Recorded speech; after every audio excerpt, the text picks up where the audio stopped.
Post-match chat is live. Welcome, everybody. A new series, another match, another win for Pakistan. Just about got there in the end. Pakistan win by 11 runs again in the first match between Zimbabwe and Pakistan at the Harare Sports Club in Zimbabwe.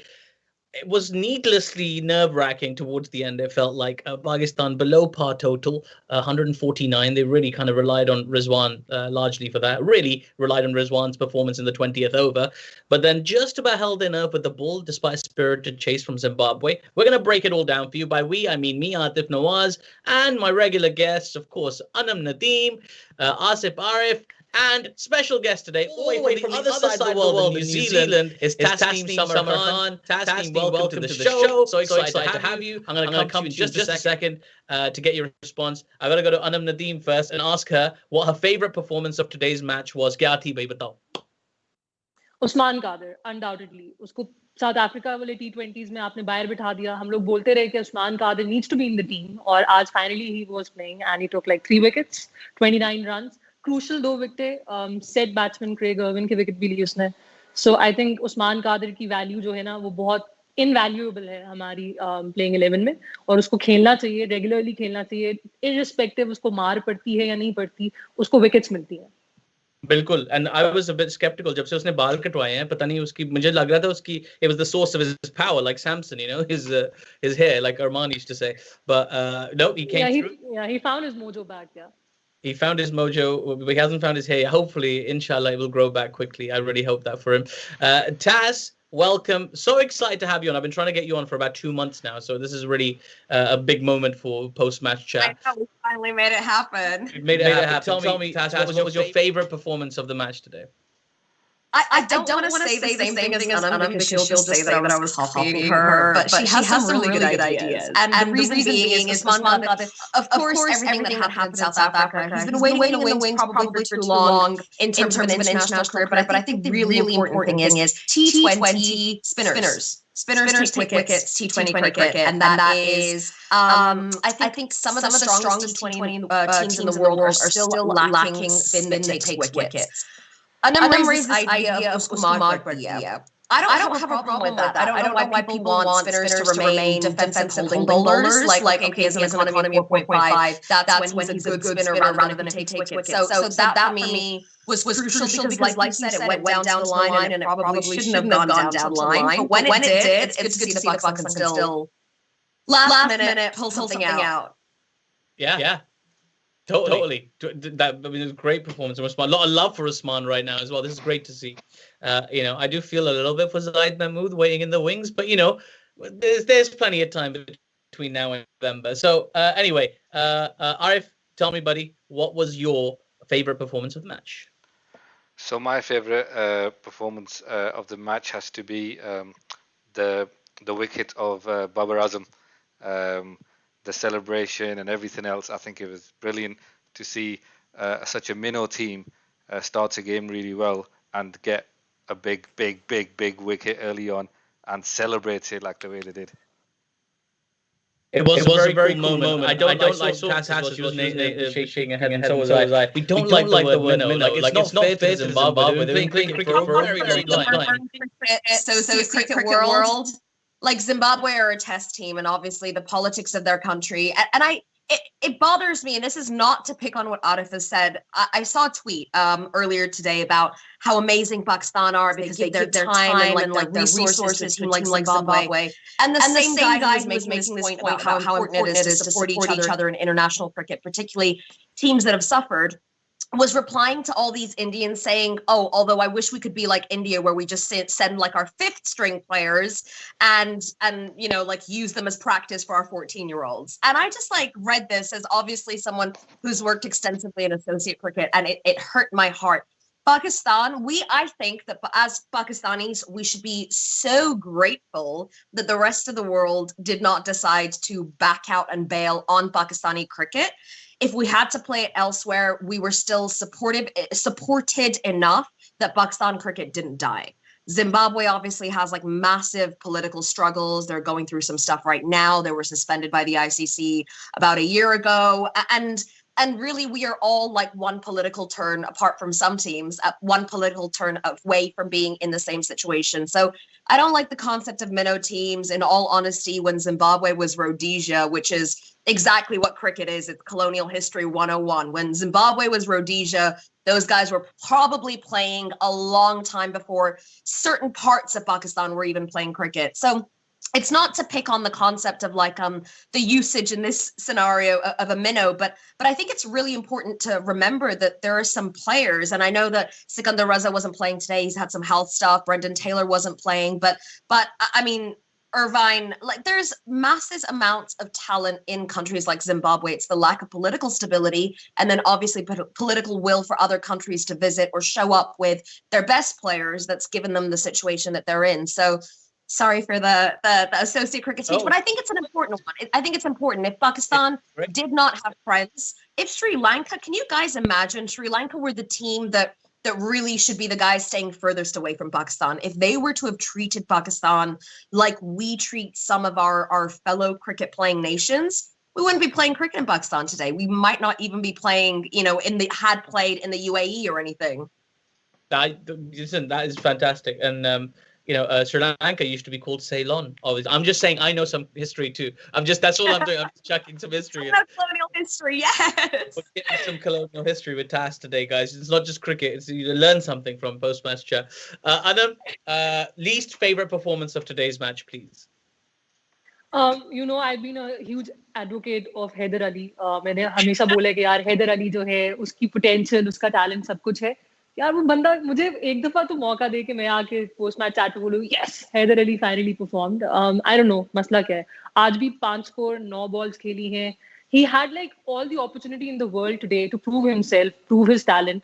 Time भी था set करने का अपने आप को. There was no rush. ठीक है, wickets गिर रही थी, कोई उस तरह वाला प्रेशर नहीं था कि यार आज बस हिट आउट करना है या करना. He had all the time in the world to build an innings. आज he failed to do that as well. उसके नंबर्स बहुत बुरे जा रहे हैं. आखिरी 10 मैचेस में 100 रन बने हैं, एवरेज 10 की है, स्ट्राइक रेट तो चलो छोड़ दो. सो आई डोंट नो, मुझे नहीं समझ आ रही कि उसके साथ मसला क्या है. मेरा दिल है कि उसको कॉल करके पूछा जाए यार Haider bro what's up man, क्या सीन है. I mean, yeah, it's very disappointing, really. I mean, him and Asif Ali for me have just been really disappointing. As I said in the last episode, I'd like to send them both back for a little while and spend some time away from the team. But chalo, dekhte hain aage kya hota hai. Tas, least favorite performance of today's match, please. Okay, so now you're just going to say that I'm absolutely copying on him, and really maybe it's your fault for getting people who agree on a show together, but I will tell a teeny tiny story. The other day, Aatif texted me and he was like, Bus, format asana. He's like, you have to think about what your favorite moment was and what your least favorite moment was. And I was sitting there as I got this text 3 days before this match, okay? And I turned to Adam and I was like, well, that's easy. Like, I can tell you who my favorite and least favorite is right now. Like, the match is 3 days away. So I was like, Mohammad Rizwan, favorite. And I did copy on him and try and stay away from the Rizwan love because now it's expected, right? And then the other thing I said was least favorite performance, Haider Ali. He'll get out for under 8-9 runs and then we'll continue talking about what his promise is.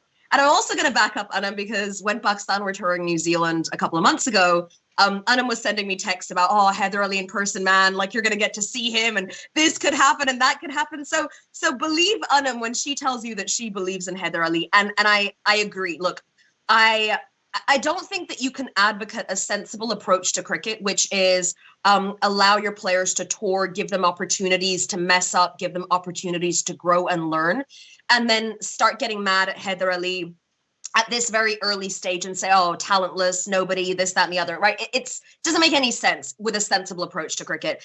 He's young, he's learning. And one of the things that I like to remember is that when you have 10 members of a coaching setup that watch somebody day in, day out, not, when they tour New Zealand or when they play a PSL match, but literally day in, day out, when you have those people say to you that this is somebody special that I see and you give him some time, you have to trust the guy that sees him every single day.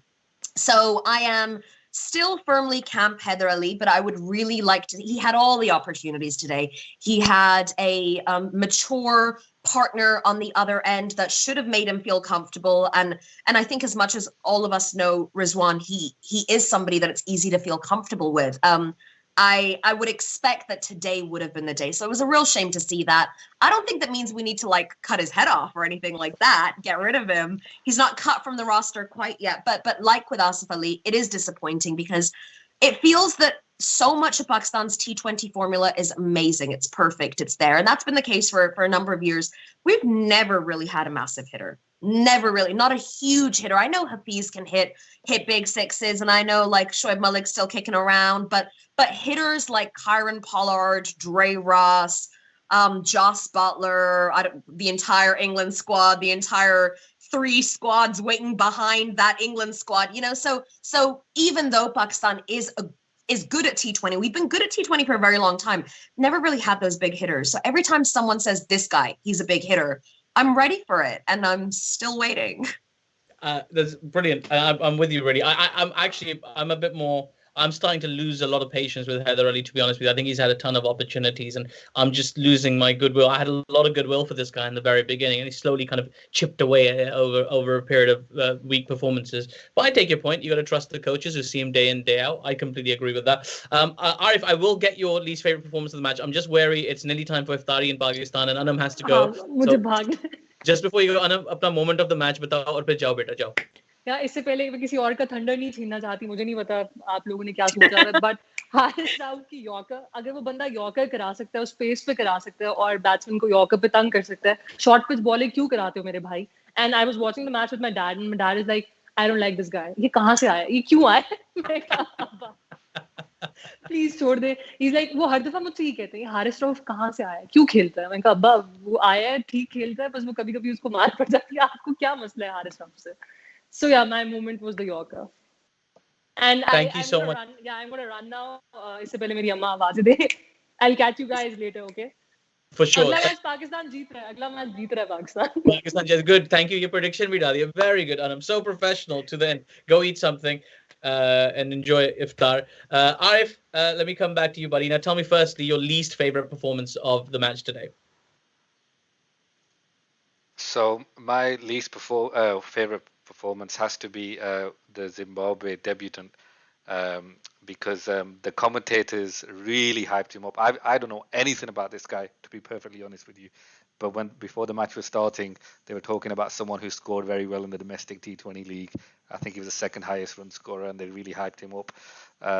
And for him to come in and just chip his first ball straight to mid-on, to me that was quite disappointing. I was really hoping that he would score some runs and set a good sort of stepping stone for his career, but I was a little disappointed with his performance there. Yeah, no, that's totally fair. There was a lot of hype about this. I mean, the storytelling, I have to say, was very interesting coming into this series from a lot of the analysts and the cricket journals who are putting out pieces about the Zimbabwe team. You get to learn a little bit about like Mazakadze and Muzarbani and Gavara, all these guys, and it was exciting to see them in action. I haven't given any of my people yet, so I'll give you the very obvious favorite, which was Mohammad Rizwan, because somebody should give him some props.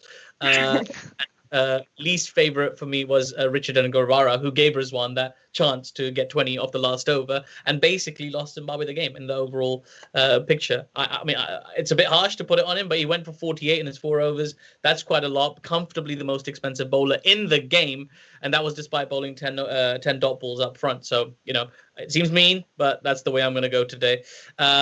So, Tas, back to you, my friend. Tell me what your moment of the match was, your favorite moment of the match. For me, it's Rizwan. It's just the cricketer that he's becoming. And I mentioned how it's kind of getting boring how consistent he is, but that's because I love it so much. I love a bit of consistency from Pakistani.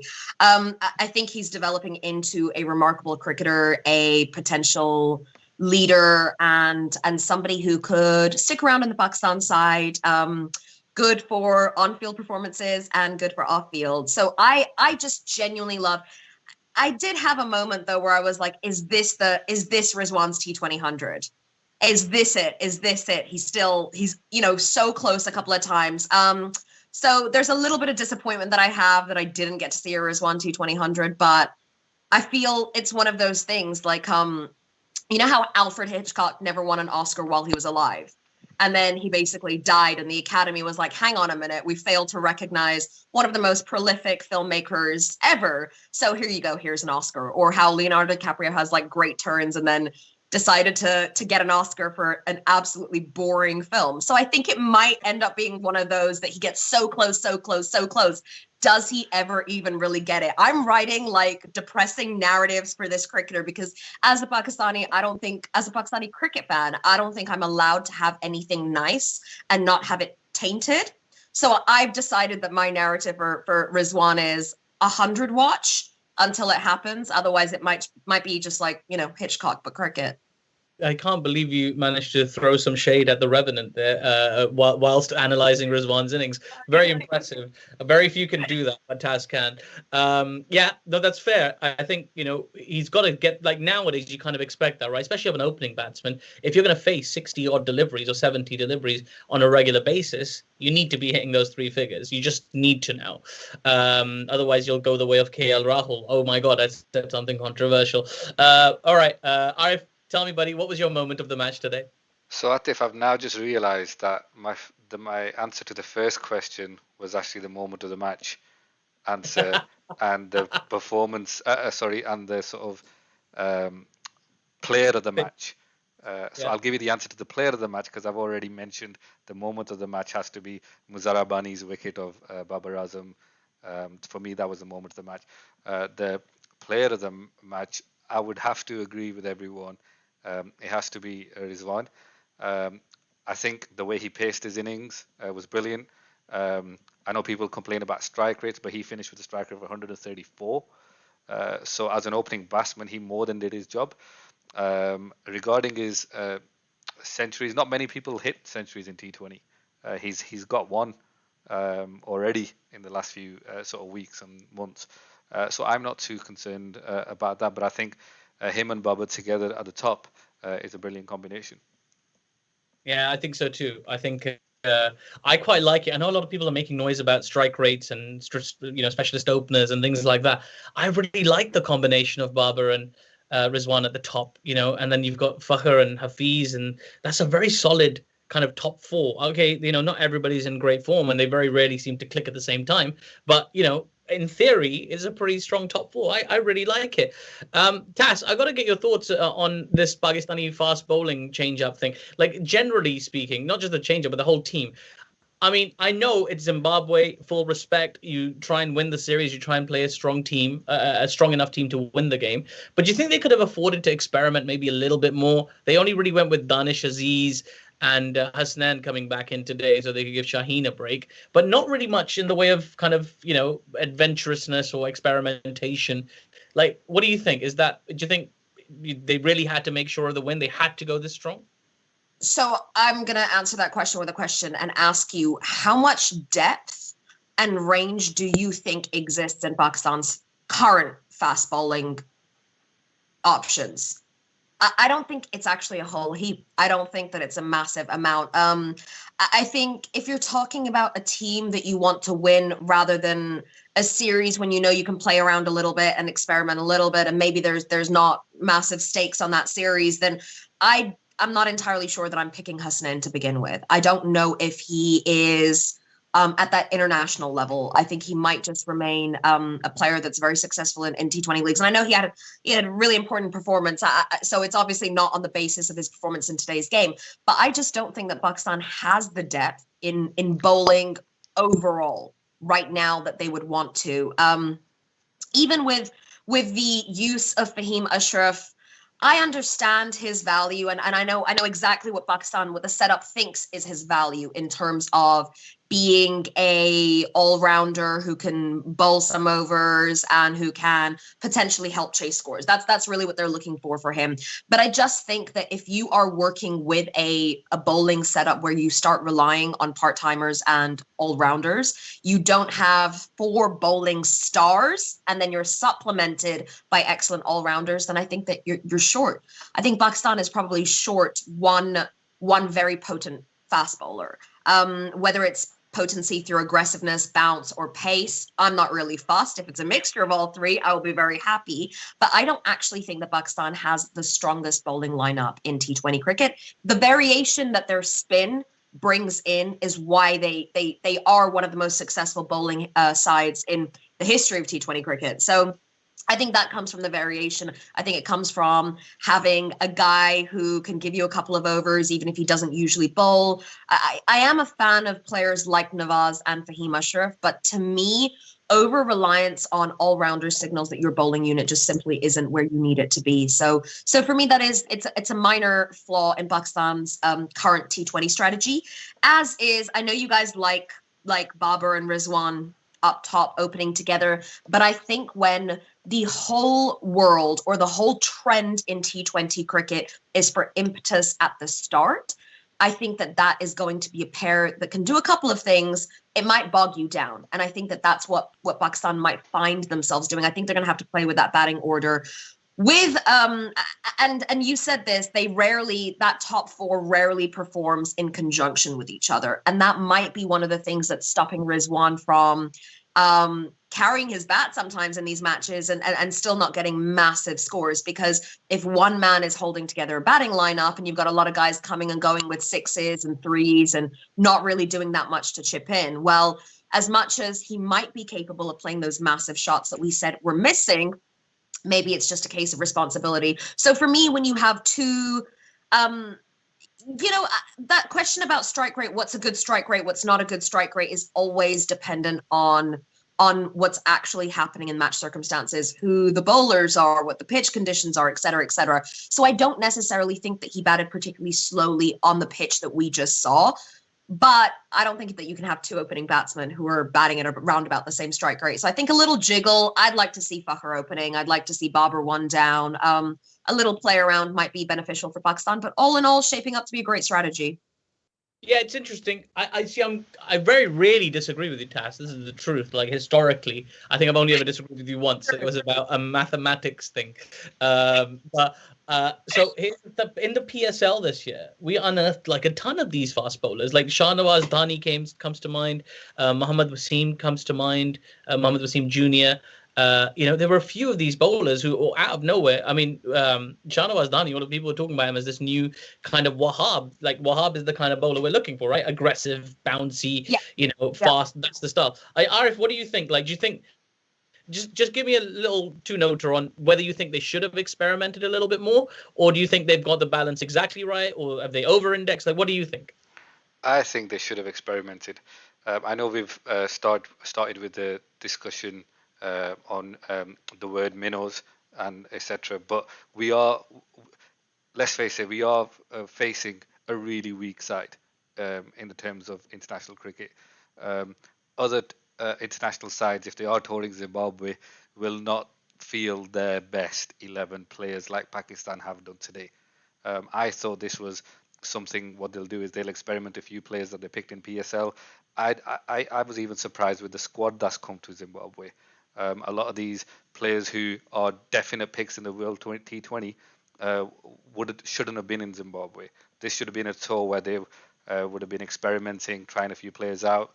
Some players from the PSL who did well, like Shahnawaz Dhani, which we discussed before. Why is he in the Test side and not in this side? So yeah, I think they've got the strategy a little wrong. However, I think Anna mentioned it before we started the show that Misbah was key on making sure we win. So maybe there is a bit of we're not going to experiment because we have to win. There's no way we can lose to Zimbabwe going on in the sort of heads of management. But yeah, I was a little disappointed with their strategy and their sort of motive behind the tour. Well, you know what? I think that disappointment is going to be compounded because the nature of the win today, because it was quite tight and quite close. I think they're going to be even more inclined to field a really strong team. Like they're going to go back and say, "See, we can't mess about. This is Zimbabwe." No, but Aatif, I don't understand. Why does it matter? What's the bigger gain here? Trying out a few players or beating Zimbabwe? The bigger gain is getting ready for the World T20. So what we lose. I just don't understand the thinking behind it. I think there's, if I had to guess, right, I'm playing the Oman role because he's not available today. Is there's a little bit of insecurity about future there as well. Like, am I going to hold my job if we lose a series to Zimbabwe, even if it is for the greater good? And I'm not singling anybody specific out. That could apply to a whole bunch of people in the setup, in the administration, in the team. So I kind of understand this reluctance to. This is kind of erring on the side of caution, but I was really grateful to see Shaheen rested. Like Arman said, if this guy gets injured before the World T20, I need. He's in Arman's words. He wants to find somebody to slap at the PCB. Like, which person can he slap at the PCB if Shaheen gets injured? So anyway, they won the game at the end of the day. Pakistan have won the game. It's going to be a fascinating series. Very quickly, guys. Taz, tell me 2 games to come in this series. Where do you see it going? Do you think Pakistan will clean sweep it as is expected? Do you think Zimbabwe, they showed a lot of fight today, do you think they'll take a game off them? What do you reckon?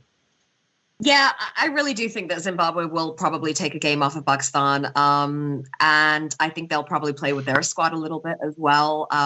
There are a couple of players that I know are in a different position than they were in the last match. So they might be playing. I think more than that, like, we have to give a little bit of credit to teams playing in their home conditions. Sometimes it doesn't really matter what the gulf between two sides is. Home conditions are home conditions. And Zimbabwe is actually a difficult place it's a little bit slow. It's a little bit tricky. I think just leaving South Africa, what feels like a mere days ago, and trying to adjust to that has its own tricks as well. And there's a couple of genuine world-class players in this squad. Zimbabwe is definitely not the team that I grew up with it being, but I mean, Sean Williams is an impressive player. Irvine's an impressive player. Ryan Burrell, I think, is going to be very integral in T20 for Zimbabwe in years to come. And this is the team's best format. There are actually no duds of this format. And some of their best series have been very closely contested with teams ranked higher than them, like Ireland. But nevertheless, I think that no side, wants to lose at home. And anybody who does lose at home, well, there's going to be that pressure that we were talking about with Pakistan. I think it's very much there, and it's a social pressure, because we might sit here and say, who cares if you lose to Zimbabwe when it's in service of the greater good? But there's probably 200 million people who can't stomach the thought of losing to a minnow side, to mirror the same language. And that's who you're worried about your jobs from. It's not, reasonable cricket nerds or whatever the case might be. You're worried about your jobs because of the society and the culture that you live in. But that's going to be happening for Zimbabwe as well. There's going to be pressure on them. They have had a really difficult 18 months with their suspension. They're politically always poised to be back in the exact same situation. And now with what's happening in South Africa, there's definitely going to be a little bit of a knock-on effect on Zimbabwean cricket as well.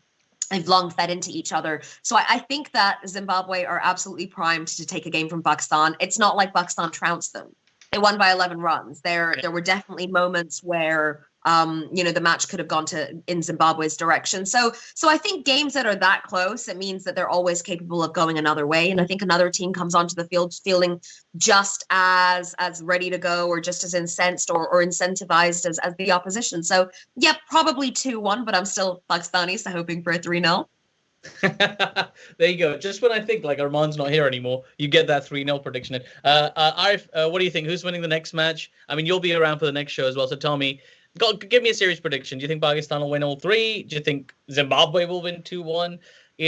By the way, I got to say, I was very impressed with their opening batsman, Tinashe Kumankwame. I hadn't seen much of him before, but it was very impressive. It kind of threw it away as well, halfway through his innings, to Hafiz, who never bowls, by the way. That's the first time Hafiz has bowled in like over a year and a half. How bizarre. But this batsman looks very good, so keep an eye on him. Go on then, Arif, tell me, who's winning the next game and who's winning the one after that? On your Hafiz point, I think it kind of refers back to what Tasneem said, is they're desperate. They were desperate for that wicket. They had to bowl him. But yeah, for another show, I reckon. Back to your question. I honestly, being a Pakistani fan, like I said, you'd want Pakistan to win all 3. But I'm hoping that Zimbabwe, the way they played today, I reckon they might nick one. And if they are going to take one of the remaining 2, I'd want them to take the next one, so we get a decider in the last one. So yeah, I'm kind of hoping Zimbabwe would win the next one. And I really want to see Marumani perform. I like I said before, we learn a lot of about the Zimbabwe players from these series and the commentators and stuff. And I really hope something goes well for him in the next game. And also about rotation, not only do I want Pakistan to rotate their players, and like Tasneem said, it'll be good to see other Zimbabwe prospects, give them the chance to showcase their talent to the world. So yeah, hopefully some rotation from both sides. I think in an ideal scenario for me, I hope Zimbabwe win, but it will be very difficult for them. But the way they play today, there's definitely no reason why they can't. Well, very well said. I do expect Pakistan to win this series 3-0. I think they'll come back a little bit stronger, and on paper, at least, they are a stronger team than the Zimbabwe side. Though I think there will be some hiccups along the way. I think Pakistan will eventually get there.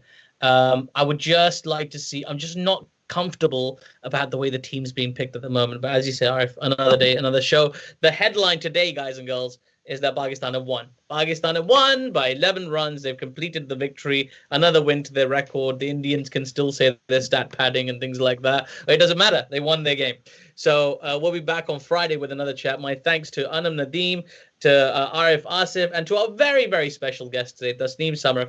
If you don't already, you got to find her on Twitter. You got to follow her. She's very funny. She's very clever. She knows her cricket. She knows her history, and she's got a beautiful backdrop of New Zealand. And she's got married to, about to be married to this very Adonis-looking New Zealand chap as well. So, yeah, definitely find Tasneem Summer on social media. She's got a weird name. It's Summer.